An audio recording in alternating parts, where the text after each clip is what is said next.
Item 3. Descrever os tipos de necessidades humanas e apresentar um exemplo da vida real para cada uma delas. Tipos de necessidades humanas. Para respondermos este item, vamos utilizar a pirâmide das necessidades de Maslow. A pirâmide aqui nós temos no meio as necessidades, os tipos. No lado esquerdo nós temos os exemplos na vida real. E no lado direito nós temos algumas figuras para ficar mais didático, para você entender. Para Maslow, a base das nossas necessidades são as fisiológicas, que são aquelas pelas quais nós não poderíamos nem mesmo sobreviver nesta terra. Então, todo ser humano tem necessidade de comida, de água, de sono e de repouso. Tá bom? Também nós temos as nossas necessidades de urinar, defecar, enfim, são coisas que nós precisamos fisicamente. Tá? A próxima das nossas necessidades é a segurança. Esse item indica o sentimento de que nós precisamos nos sentir seguros. E o que pode promover isso para nós?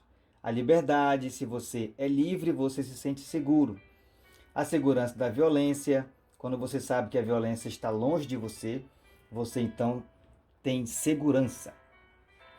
A ausência da poluição, que pode permitir que você usufrua dos recursos naturais de forma segura, sem medo. E finalmente, a ausência de guerra, tá bom? Aqui nós temos uma casa, a figura de uma casa representando que se você tem para onde ir, você se sente seguro. O dinheiro representando a questão dos bens. Se você tem com que sobreviver, você se sente seguro. Vamos agora para a nossa necessidade social. O sentimento que está nela indica que você é aceito. Você é aceito onde? Nos grupos em que você faz parte. Você é aceito na sua família, você é aceito no grupo dos amigos, você é aceito em grupos sociais e você é aceito na sua comunidade. Ou seja, também você é aceito na igreja e você é aceito no clube de desbravadores. Nenhum desbravador consegue permanecer no clube se ele não se sentir aceito. É por isso que nós então incentivamos que possamos ser servos de Deus e amigos de todos, tá certo? Agora vamos para a necessidade de estima. Aqui indica o sentimento de que você tem clareza sobre a sua pessoa, sobre o seu potencial. Você tem uma boa percepção de si. Isso é a estima. Exemplos na vida real, quando você tem a aprovação da família, dos seus irmãos, da sua mãe, do seu pai. A família é a primeira que deve aprovar você. Se a família não faz isso, automaticamente a pessoa ela tem uma estima bem baixa. Também a aprovação dos amigos. Os amigos, a pessoa precisa perceber que ela é bem aceita entre os amigos, que os amigos gostam dela. E isso reflete aí muito na sua autoestima ou na sua baixa estima. E o reconhecimento da comunidade. Olha, aquele menino ali é um bom menino, aquele vizinho é um bom vizinho. A comunidade sabe daquilo que você faz, o trabalho que você promove. Então isso faz com que você tenha autoestima. Mas tudo isso só acontece se você tiver o reconhecimento. Para exemplificar o reconhecimento, nós temos aqui uma prova. A prova de que você passou. A prova de que você é reconhecidamente merecedor. Aqui o troféu e a medalha indicando que você realmente é uma pessoa de destaque e você tem a aprovação de outros. Você recebeu a premiação de outros e a sua estima foi elevada. E a autorrealização, que é o topo da pirâmide. Exemplos na vida real. A educação, quando você se forma. Aqui nós temos o capelo, indicando que você terminou o seu ensino fundamental, ou o seu ensino médio, ou você colou o grau na faculdade. Então, quando você alcança esses itens, você tem aí a sua autorrealização. De primeiro, terminar o ensino médio era a maior glória. Hoje em dia não é mais, tá certo? Você precisa se autorrealizar através de uma faculdade, de uma graduação, de uma pós-graduação. Para isso, você precisa estudar. A religião também indica, ela fala muito da nossa autorrealização, porque a partir da religião você se encontra espiritualmente. Você sabe quem é você, você sabe de onde você veio e você sabe para onde você vai. Os passatempos também indicam autorrealização, porque você está fazendo algo que lhe dá prazer. Assistindo um filme, ouvindo uma música, jogando futebol com os amigos, praticando algum outro tipo de esporte. Então, esse tipo de coisa indica a autorrealização. E, finalmente, o crescimento pessoal. Como é que é crescer pessoalmente?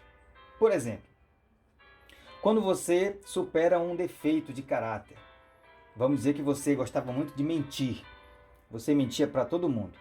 Mas daí você descobriu que falar a verdade é melhor.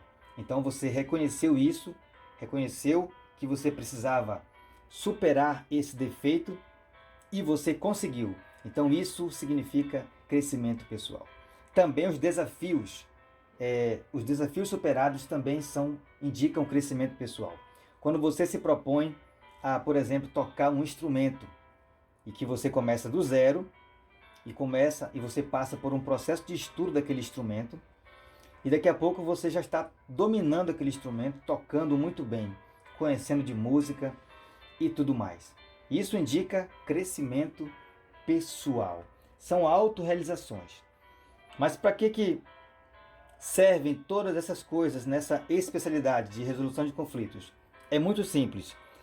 Todas essas necessidades, a partir do momento que você passa a conhecê-las em você e no próximo, elas vão te ajudar a, se não for evitar os seus conflitos, pelo menos você vai aprender a resolvê-los de forma que as consequências não sejam tão ruins assim.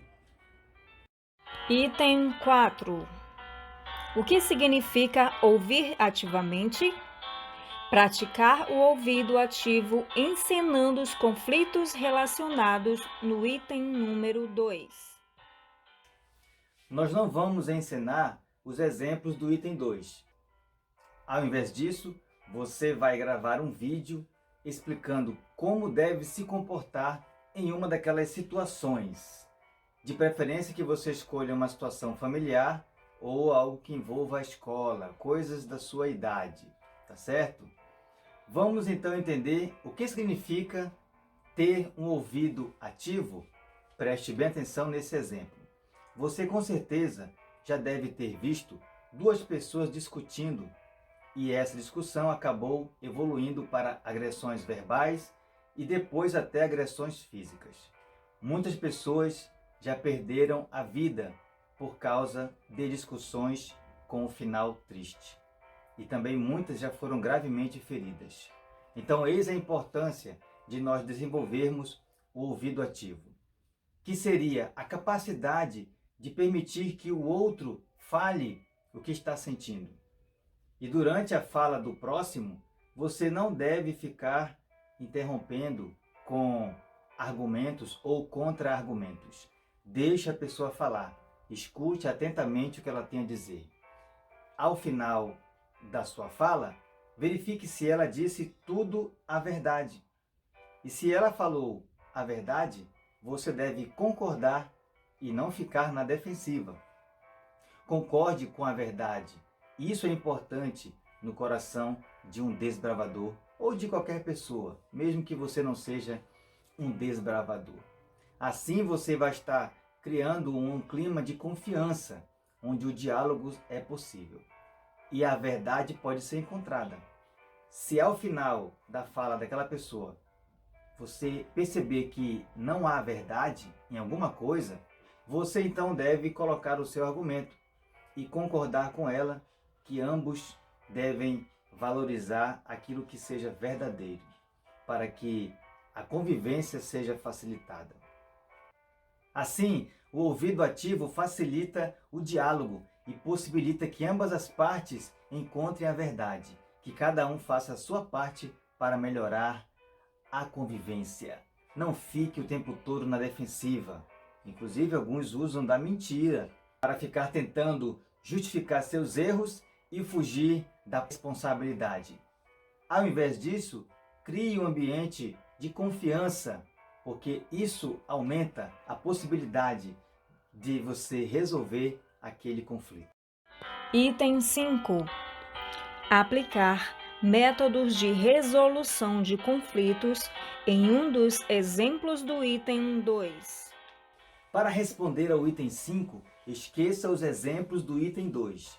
Ao invés disso, você vai utilizar as duas histórias da vida real que nós postamos no grupo dos desbravadores. Leia as histórias com atenção. Peça a ajuda de um adulto ou de um conselheiro para fazer você entender melhor, caso você não esteja conseguindo. Tenha em mente as seguintes perguntas. Será que o final daquelas histórias poderiam ter sido diferentes? Você gostou do final daquelas histórias? Você se identificou com elas? Lembre-se de uma coisa, que a solução de um conflito muitas das vezes é um remédio difícil de ser engolido, mas que deve ser tomado mesmo assim. No vídeo do item 4, você vai continuar também gravando e explicando o que você faria para ajudar aquelas pessoas. Aquele que não quiser gravar esse vídeo deverá fazer um trabalho escrito, com base nas seguintes perguntas. Preste bem atenção. Quais as partes envolvidas naquele conflito? O que cada uma deveria estar fazendo? O que cada uma realmente fez?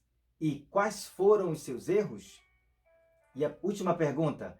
Com tantos erros cometidos, qual seria o ponto da virada? Será que há solução para conflitos que já estão em andamento?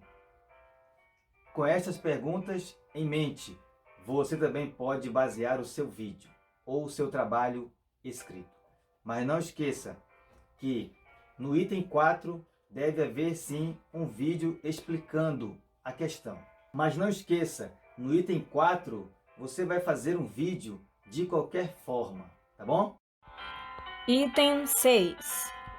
Explicar como fazer encaminhamento a um conselheiro profissional ou a um pastor. Com este item, você vai poder ajudar pessoas que estejam envolvidas em conflitos. Muitas das vezes, esses conflitos podem ter consequências graves que abalam o emocional e o psicológico. Neste caso, você tem que reconhecer que essa pessoa precisa de ajuda profissional, que algumas situações estão fora do nosso alcance. Portanto, vamos seguir 4 passos para encaminhar uma pessoa a um profissional ou a um pastor. Primeiro passo, prepare esta pessoa para o serviço profissional. Busque informações de como um psicólogo pode ajudar ou de como um pastor poderia ajudar esta pessoa. Tente fazer uma previsão para essa pessoa sobre o seu problema. O que vai acontecer se ela não conseguir resolver o seu problema? E aí, isso vai despertar nela o desejo de encontrar-se com um profissional. Segundo passo, obtenha a decisão da pessoa. A decisão de consultar o profissional é da pessoa que está com o problema e não seu. Você deve apenas direcioná-la para que ela tome esta decisão. E isso pode levar algum tempo. Tenhamos paciência. Terceiro passo é contatar o profissional. Para isso, você deverá ajudar essa pessoa conseguindo o contato do profissional. Pode ser o endereço, pode ser o telefone. E deixe que essa pessoa faça o primeiro contato com aquele profissional. Você apenas vai ajudar nesse processo. E o último passo, que é o quarto, você deve acompanhar o caso mas meio que de longe. Deixe que a pessoa mesmo fale por ela própria, caso ela queira. Deixe claro que você está ali disposto a ajudar, caso ela precise. Item 7. Discutir seus motivos para querer ajudar seus amigos quando enfrentam problemas. E o que dizer quando uma pessoa não lhe é tão familiar? Esse é um conhecimento muito importante que todos nós devemos ter de nós mesmos. Por qual motivo eu quero ajudar as pessoas? Lembre-se de uma coisa: tem pessoas que não vão confiar em você porque você não é familiar a ela. Quando isso acontece, você não deve forçar a barra e querer se meter na vida das pessoas. Existem muitos motivos errados para querer ajudar alguém. Entre eles estão a curiosidade, o desejo de mexericar a vida alheia, o desejo de sentir-se melhor por querer ajudar. E também o desejo de controlar a vida das pessoas. Tem muitas pessoas que são controladoras, querem saber detalhes da vida alheia. E esses motivos não são motivos próprios para ajudar alguém. O desbravador, resolvedor de conflitos, vai saber se colocar no seu lugar. Agora existe um motivo correto, é o motivo maior, é o amor, o motivo que o Mestre nos ensinou. Lembre-se que seus amigos, eles podem muito bem sair de um conflito sem a sua ajuda. Não se sinta um expert em resolução de conflitos. Tudo que você aprendeu nesta especialidade vai servir muito mais para você do que para os outros.